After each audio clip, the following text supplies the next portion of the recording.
Herkese merhabalar, ben Coşkun. Samsung telefonunuzun performansından, dokunma hassasiyetinden memnun değilseniz ya da performansını bir üst seviyeye taşımak istiyorsanız bu videomda performansla ilgili harika ayarlar göstereceğim. Kesinlikle de faydasını göreceksiniz. Bu tarz videoların devamının da gelmesini istiyorsanız kanalıma abone olmayı ve videomu da beğenmeyi unutmayın. Samsung telefonumuzun performansını artırmak için hemen videomuza başlayalım.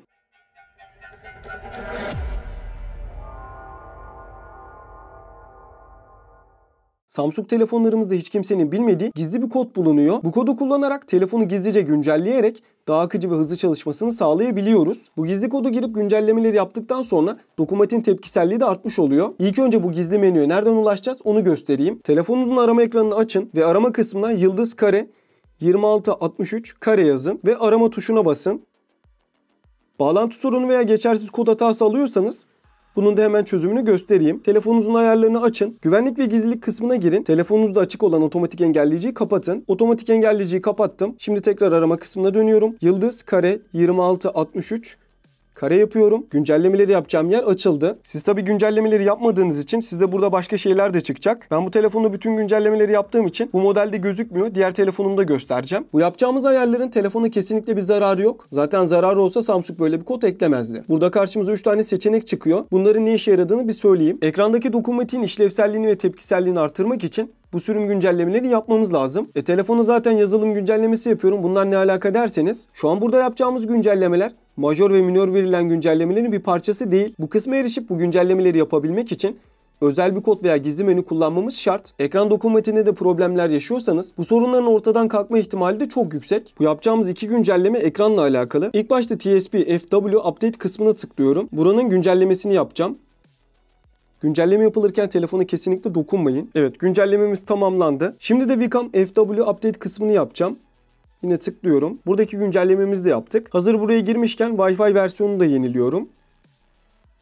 Ve telefonumuz yeniden başlatılıyor. Bütün yapmamız gereken gizli güncellemeleri yaptık. Benim kullandığım Samsung telefon en üst düzey donanıma sahip olduğundan dolayı herhangi bir fark olup olmadığını anlamam birazcık zaman alacak. Mutlaka bu güncellemeleri yapmayı unutmayın. Ekranla ilgili yaşadığınız herhangi bir problem varsa bunlara kesinlikle çözüm olacak. Şimdi göstereceğim ayarı Samsung telefonunuzun RAM'i düşükse uygulayın. Yüksek RAM'e sahipseniz bunu uygulamanıza gerek yok. Ayarlardan telefon hakkında kısmına girin. Yazılım bilgileri deyin. Buradan yapım numarasını 7 kez arka arkaya basarak geliştirici seçeneklerini açmamız lazım. Telefonunuzun şifresini de girin ve devam deyin. Ve buradan tamam deyin. Geliştirici seçeneklerimiz açıldı. 2 kere geri geliyorum.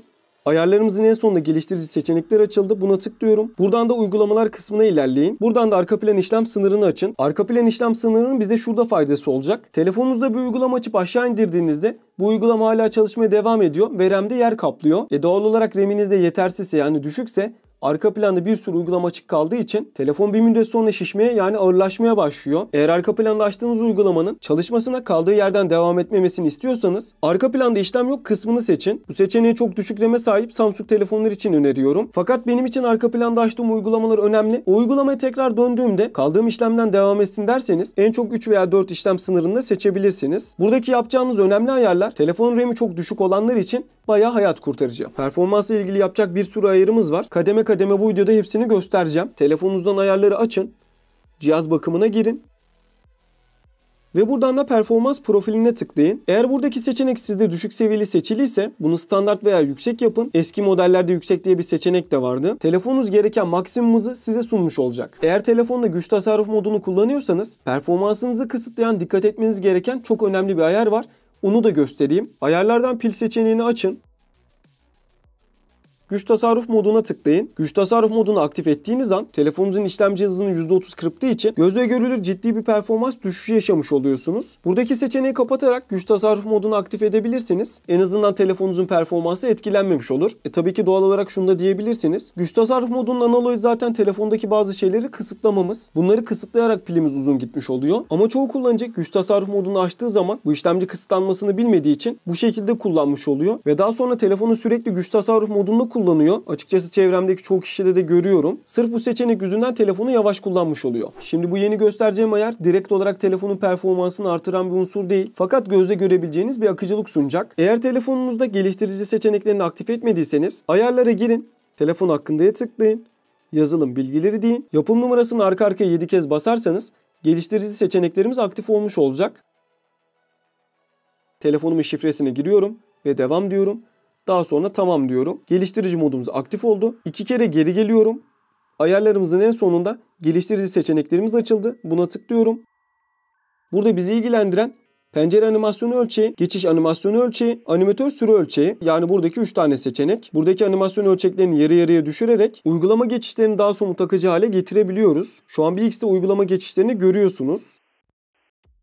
Şimdi bu animasyon ölçeklerini 0.5'e düşüreceğim. Şu anki uygulama geçişlerini gördüyseniz artık çok daha hızlı. Animasyonları tamamen kapatırsanız uygulama pencereleri de direkt olarak kapanmış oluyor. Açıkçası animasyonları kapatmak çok göze hitap etmiyor. O yüzden ben bunları 0.5 yapacağım. Geçişlerimizi daha da somut, daha da akıcı hale getirebilmemiz için ayarlardan erişilebilirliği açın. Görüş iyileştirmelerine tıklayın. Efektleri ve animasyonları azaltarak ekran geçişlerinde bu iki seçeneğin de yine faydasını göreceksiniz. Arka planda çok fazla uygulama açıp kapatmayan biriyseniz RAM'inizi artırmak da iyi bir seçenek olabilir. Ayarlardan cihaz bakımını açın.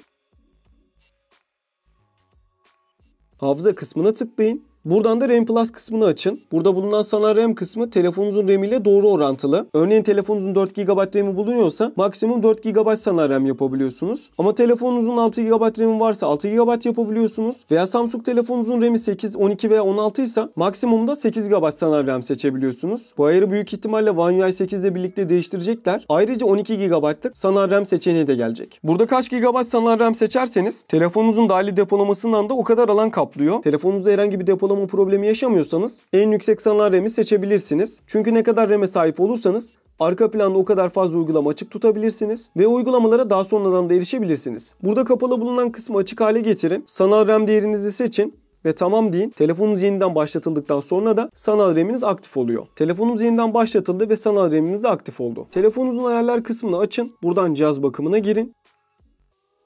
Hafıza kısmına tıklayın. Telefonunuzda arada bir RAM temizliği de yapabilirsiniz.